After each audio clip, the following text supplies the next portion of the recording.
Welcome to Belly Dance Alchemy, a captivating blend of the best elements of career and professional development and the magic of belly dance. I'm your host, Kelly Nottingham. Ready to make your day job sparkle and your dance life grow in new and inspiring ways? Well, let's see what we can brew up. Hello, listeners. Kelly here. I am so glad to be back. Please forgive me. It has been a very long time since I have posted an episode, but I do have valid reasons for it. We bought a new home that was a bit of a fixer-upper, so I spent some time fixing up the house. We have now moved into that house. We are renting our farmhouse, and I have a new full-time consulting gig that I have been working for the past few months. So it has been a busy time of a lot of transitions. So thank you very much for your patience with me as I got everything settled in and I'm slowly getting back to a normal routine. So my goal is to start regularly podcasting again. Now, this episode is going to be a little bit different from a lot of the more career-specific focused podcasts that I've done in the past. Reason why is because I am getting ready to head to Dallas, Texas tomorrow for the Yalla Rocks the Palace conference, and I'm super excited to be going to this convention. It's one of my favorite conventions to attend, and I'm meeting a dear friend up there. We're going to be rooming together for the next 3 days and going to workshops and gala shows and shopping and socializing and probably eating more than we should and dancing to our heart's content. So I'm very excited about that. And I thought that it might be a good opportunity to talk a little bit about dance conventions. So I have a lot of dance students who have never been to one of the many dance conventions that go on around the world. And thankfully, they are starting to come back in person. The web is awesome for lots of things, but there is nothing that beats being in a room with 50 to 100 other dancers, listening to the same music, dancing the same stuff, and just getting that energy off of each other. So if you are a dancer who has maybe never been to one of these types of dance conventions, this episode is for you. If you are a person who hasn't been in a while and needs a little bit of a refresher, or you just want to relive some of the fun of going to a belly dance convention, then this episode is also for you. So the way that I'm going to set this episode up, I'm going to be talking about the 3 Ps. The first is planning, what to do before you attend. The second is a big one, packing, which I have not done yet. I've got to do tonight and tomorrow morning before I head out. And then the third is participating. Now there's a fourth option there, which is performing, if you're going to be potentially performing at a show. We're going to be talking a little bit about that as we go through. So, if you have never been to a dance convention of any kind, here are some recommendations that I have for you.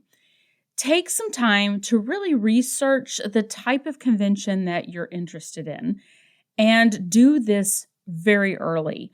If you're not sure when conventions happen in your area or in an area where you might want to travel to, it benefits you to go ahead and start researching as soon as you think about it. Conventions can take place throughout the year, and a lot of times they will offer discounts if you register early. So it's best to know where you want to go and when those shows or that convention is happening so that you can get your tickets early and get your planning process started early. Now, that being said, different conventions will focus on different dance styles and on different areas of focus. So if you're interested in learning multiple styles of dance, then you will want to look online for workshops that offer a variety of dance styles. Some conventions focus on very specific genres within our dance form. So there may be some that focus specifically on folkloric styles of dance. There will be some that focus on golden era styles of dance. There will be some that focus on more modern rock sharky, or a blend of those.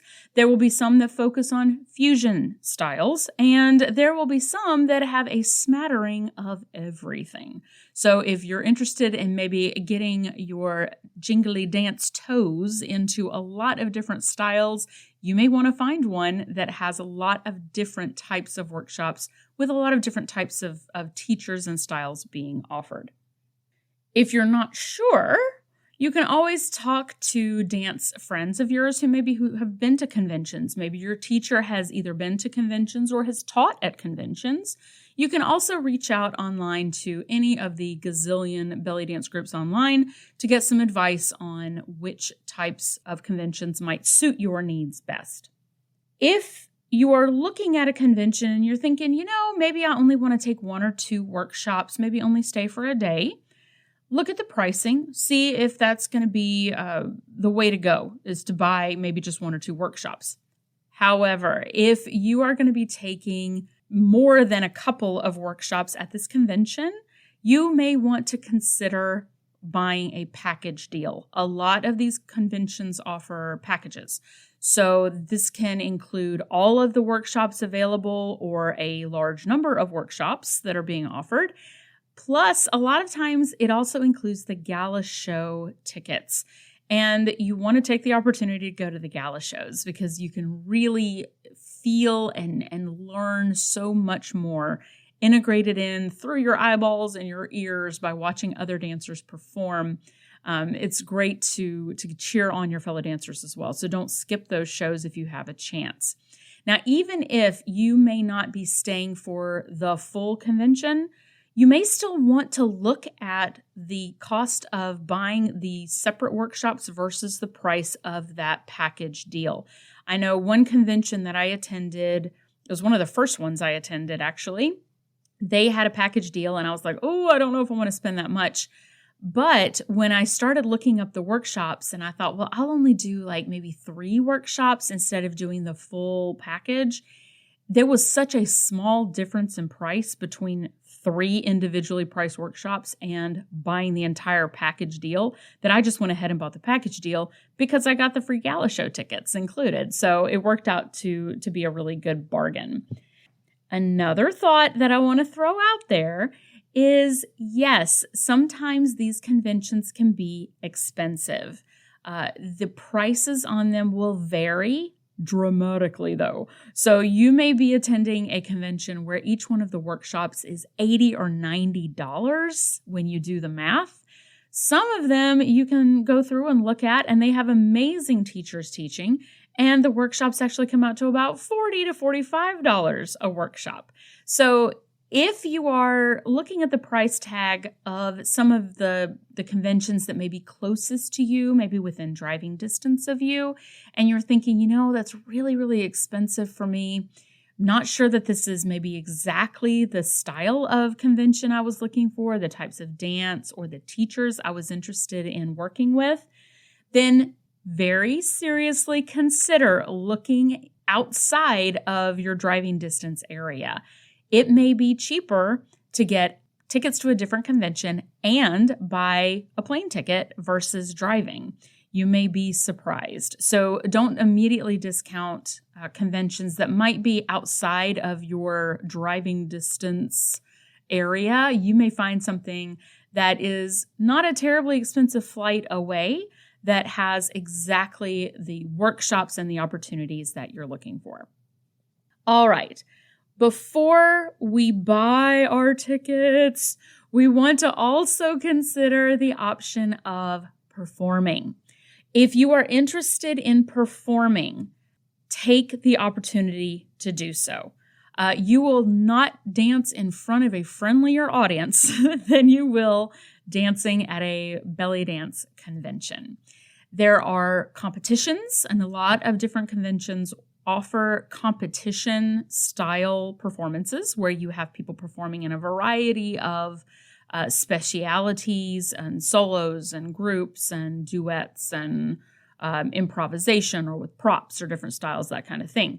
Now, if you don't want to compete, that is perfectly legitimate. That is fine. The majority of conventions that I have ever attended always have an open showcase. This can be for dancers who are maybe doing something a little avant-garde. It may be for dancers who just don't feel like competing, just not interested in competing. It could be for dancers who are a little bit newer and maybe don't feel like you're ready to compete.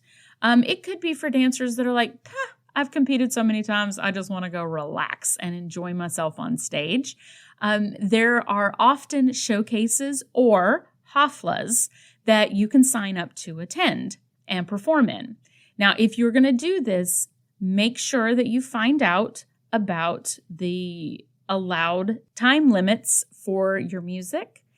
You will probably need to register separately to perform, and you'll probably need to have in advance a little bit of an idea of what you're going to be doing, because these show organizers like to make sure that they're not going to have 6 people doing sword all in a row. So if you have an idea that you want to go ahead and you want to try performing at a convention, at least have an idea of the type of dance you want to do, the type of prop you want to use, and be prepared to have to make that decision pretty quickly, because when you start to get into this convention process, you'll need to send in your registration forms early. You'll need to send in your music early.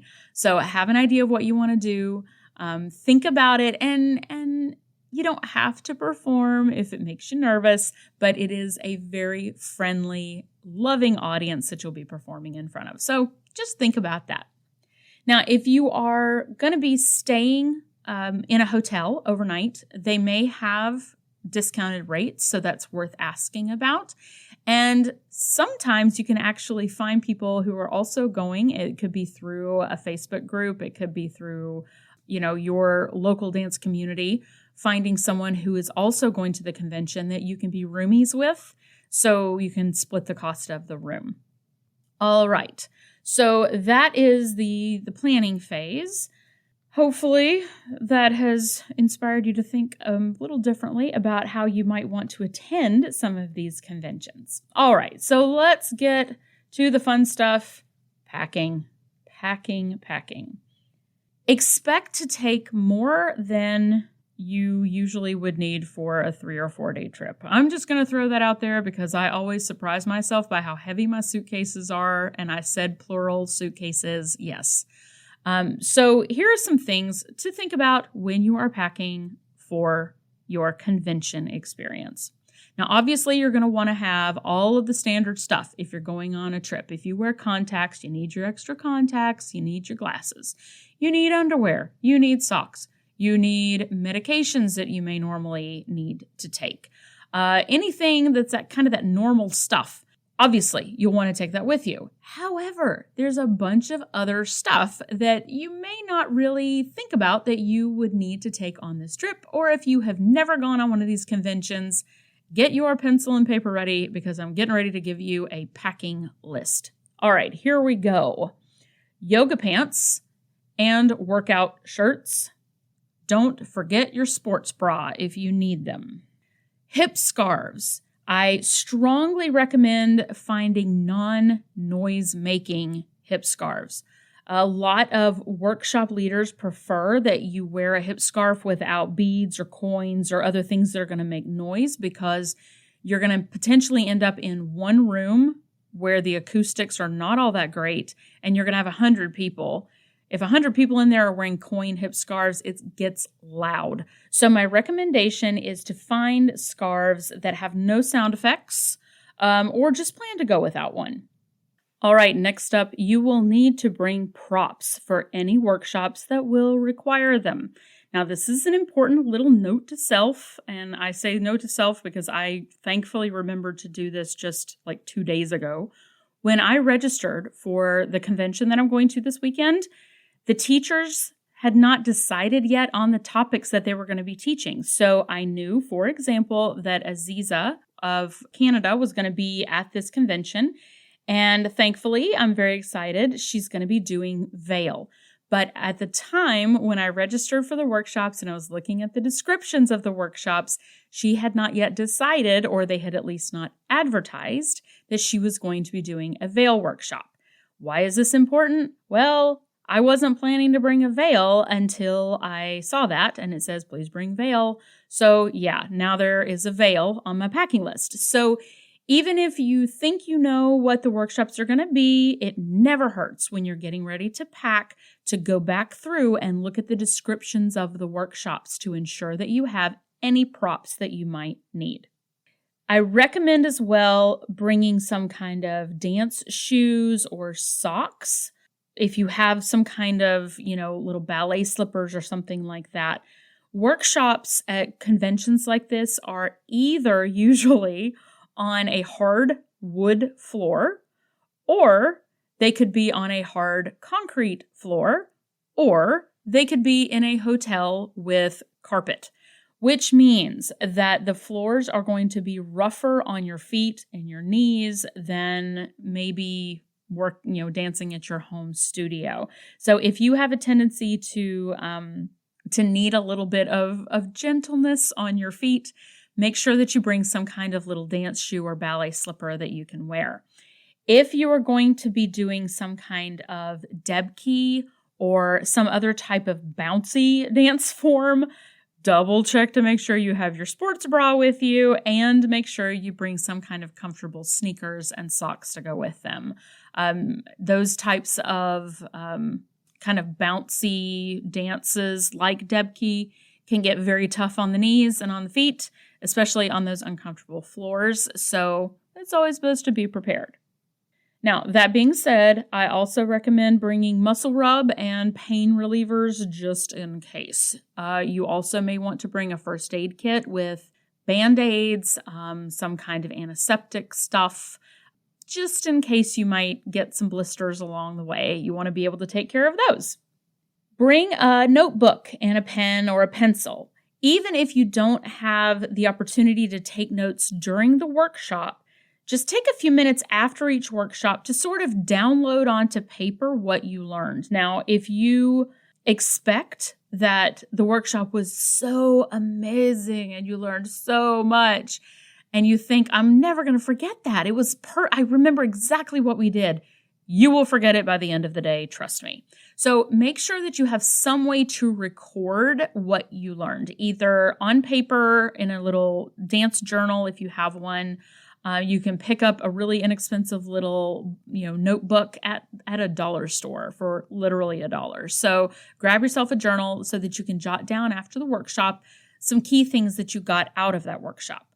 You can also, if you prefer, dictate notes into your phone, or you can record yourself talking about what you learned in the phone. This is also something, as you're packing, that I want to go ahead and throw out there. Some teachers will let you record them performing, for example, a class choreography after the class is finished, after the workshop's done. Make sure that your phone is charged and that your phone has enough space on it to record video. You don't want to run out of memory or storage on your phone right when you have an amazing teacher saying, yes, if you want to go ahead and record me running through this, you can absolutely record me. So make sure that you take care to, as part of your unpacking process, to download old stuff off of your phone so that you have space on your phone. If you tend to get cool or cold easily, you may want to bring a light sweater or a long sleeve shirt in case you're in a cold room or if you're attending any lecture style workshops.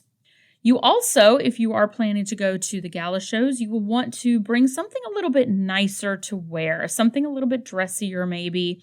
And sometimes we dancers tend to be party people. We will go off-site for little after parties after the gala shows. So you want to have something nice to wear to one of those. Don't forget jewelry and shoes for that. Some conventions have restaurants on site. Some have restaurants close by. If you're going to be taking a lot of workshops, though, you may not have time to run out and get food. So I really strongly recommend getting snacks for your room.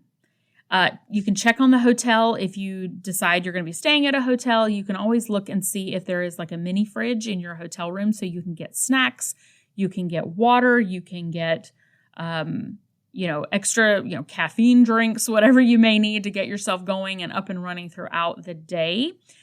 Think healthy snacks, think light stuff. You don't want to bring anything too crazy heavy, but, almonds and fruit and all those kind of things, yogurt, those make for really good in-between workshop snacks. If they don't need to be refrigerated, you can also just throw them in your bag and take them with you from workshop to workshop. Some facilities will have refillable water bottle stations, which is great. But bring a bottle, if nothing else, so that you have a bottle that you can fill up yourself with water if you want. Also, do not forget to bring spending money. There are going to be vendors at your convention, so you're going to have the opportunity to buy costumes and hip scarves and props and jewelry and candles and DVDs and who knows what else is going to be available. So don't leave your wallet at home. Make sure that you bring it with you. Bring your cash. A lot of vendors will accept PayPal or Venmo. So if you don't have those set up, go ahead and set them up before you get there, because you do not want to miss out on the fabulosity that's going to be found in the vendor section. So if you decide that you're going to perform, you will also want to bring, obviously, your costume, all of the parts of your costume. Bring extra safety pins. Bring a sewing kit with you in case you need to make last-minute repairs on your costume. Make sure to pack all of your hair stuff. If you need a curling iron, if you need hairspray, if you need a straightener, if you wear fake hair, or all of the above, make sure to pack all of that with you. Don't forget your makeup, your false lashes, glue for your false lashes, and any jewelry that you will want to wear with your costume. And last but not least, for the costuming for your performance, make sure to bring a cover-up of some kind. A lot of times in the performance notes, they will actually say, please cover up before and after your performance. So find, we call them Miss Roper Moo-Moos in our studio, the Mrs. Roper Moo-Moos, but you can find them at inexpensive stores in the one-size-fits-all section. They sell these long caftans. You can find beautiful cover-ups online, on Amazon even you can find stuff. If all else fails, get a really pretty robe of some kind, something elegant, not something that you would wear, straight out of the bathtub. But make sure that you do bring something to cover up your costume when you're not actually performing. Last of the things to pack. If you are going to be sharing a room with someone else, you will need to make sure to bring some kind of maybe earbuds or ear plugs if you need a lot of quiet when you're sleeping. You may want to also bring, if you are a book reader, if you are a knitter, you can bring your knitting with you, whatever else you may need for a little bit of that downtime, before and after your workshops or after the shows, whatever the case may be. And of course, don't forget your chargers. So let's talk a little bit now about participating during the convention. As soon as you arrive and get checked into the hotel and you move over to the convention center or wherever the workshops are going to be happening, there will be a registration desk. You'll need to sign in. They'll probably have information for you about the different types of workshops that you're going to be taking. I have been to conventions where they give you little wristbands for all of your different workshops so they can tell who is who. They will give you a map of where you need to go, a schedule of where you need to go, potentially tickets for the gala show, unless your name is on the list already. So you'll go and check in and make sure that you have everything that you need. Now, the first day of your convention, you will need to give yourself extra time because everybody is going to be checking in. And if the first workshop is at 9:00 and you show up at 8:52 to get checked in, you are going to end up being late to your first workshop. So give yourself plenty of time, especially on that first day, to get checked in. Now, this should go without saying, but unfortunately, we have to say it. Please do not have side conversations during the workshops. Now, chatty people, seriously, don't have side conversations during the workshops. Not only is it rude to the instructor, but it is very, very distracting to the other people around you. They have paid to be there, and they have paid to listen to that teacher and not to listen to you having a side conversation with some random person beside you. So if you need to have a conversation with somebody, just step out of the room or wait until later. Make sure as well to turn your phone on silent before you go into the dance halls and the workshops, because ringing phones are very distracting. If you come to the convention with friends, make a concerted effort to hang out with people who are not your group of friends that you already know. This is a wonderful opportunity, going to a convention like this, to meet new people. Be prepared for people to ask for your social media accounts. So be ready to accept a lot of requests for social media access, because that's how we tend to communicate nowadays. And that's how we all, connect with each other, is through our Facebook, our Instagram, our TikTok, whatever. So be prepared to share that information out with other people, because people are going to want to connect with you.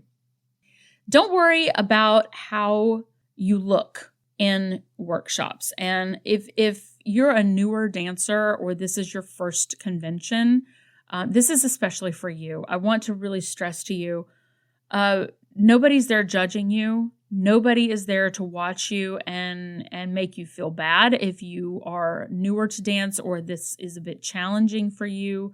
Frankly, these workshops should be a bit challenging. Especially if you're taking workshops with internationally renowned dancers, they're going to be tough. So don't beat yourself up if you feel like people are going to be watching me because I'm not maybe as great as some other people in the workshop. You will most likely be in those workshops, taking the workshops with other professional level dancers who are potentially teaching other workshops. So there's going to be all levels of people in there. There are going to be people that they've only been dancing for 6 months. There are going to be people in there that have been dancing for 20 years. So the point is, everyone is there to learn, and everyone should be too busy to pay attention to what anybody else is doing. So don't feel self-conscious going in and doing what you can in these workshops. Now, that also bleeds into the next one, which is, don't worry if you can't memorize the class choreographies all the way through. The goal in these workshops is not to have the choreography down perfectly, but it's to pick up a few nuggets of wisdom, a few pieces of, oh, I never thought about connecting those 2 or 3 moves together that way. Or, oh, I learned a new technique for turning that I've never tried before. That's what you're going for with these workshops. You're not there to fully learn a complete choreography and have it completely down pat by the time you leave. It's only a couple of hours. You're not going to be able to do that. So look for those nuggets that you're trying to find. Don't get obsessed with trying to learn everything so hard that you don't end up learning anything. And besides, some of the teachers will let you record. So if you have an opportunity and they say, yes, you're welcome to record me running through this, or we're going to run through this as a group and we can record the whole group, you can record then, and that gives you an opportunity to take that choreography home and practice it at home. Now, etiquette here. Do not, under any circumstances, video or record a workshop without the instructor's permission. Do not do it. There are teachers who are not comfortable with people recording them.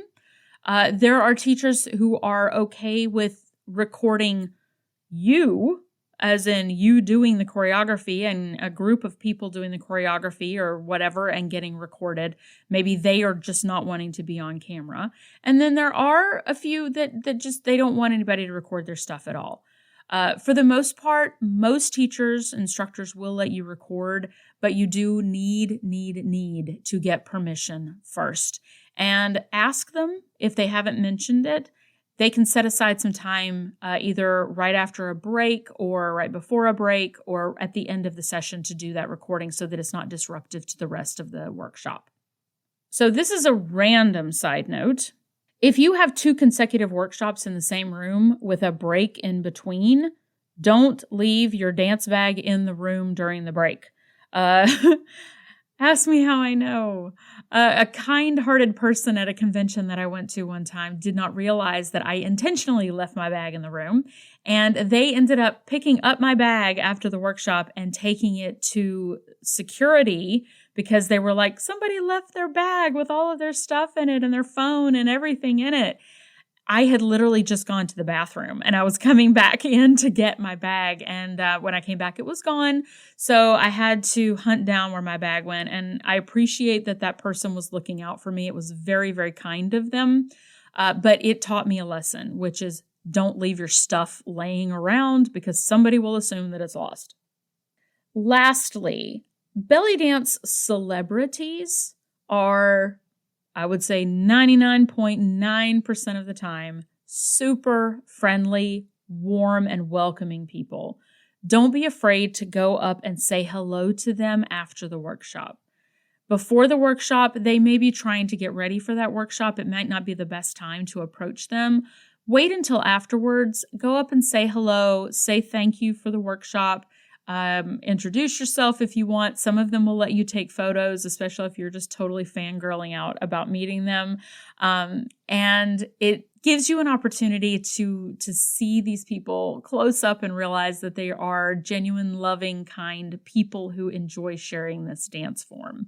So don't be afraid of them. Don't be afraid. All right, I think that is everything that I wanted to mention about these dance conventions. If you have any recommendations, any ideas, best practices, convention hacks, or if I have left something off the list that you think is super important, please, please, please email me and let me know. I am more than happy to read your suggestions and your ideas before our next episode begins. So let us know what you have learned from your convention experience. And if you are going to be at Yalla Roxa Palace in Grapevine, Texas this weekend, please come find me and say hello. Take care, everybody. Thanks, and I'll talk to you soon. Bye. Well, thanks for listening. If you like what you hear, please subscribe to this podcast and share the magic with your dance friends. If you want more, you can sign up for our mailing list at bellydancealchemy.org, or you can email me your suggestions and feedback. I would love to hear from you at bellydancealchemypodcast@gmail.com. Bye.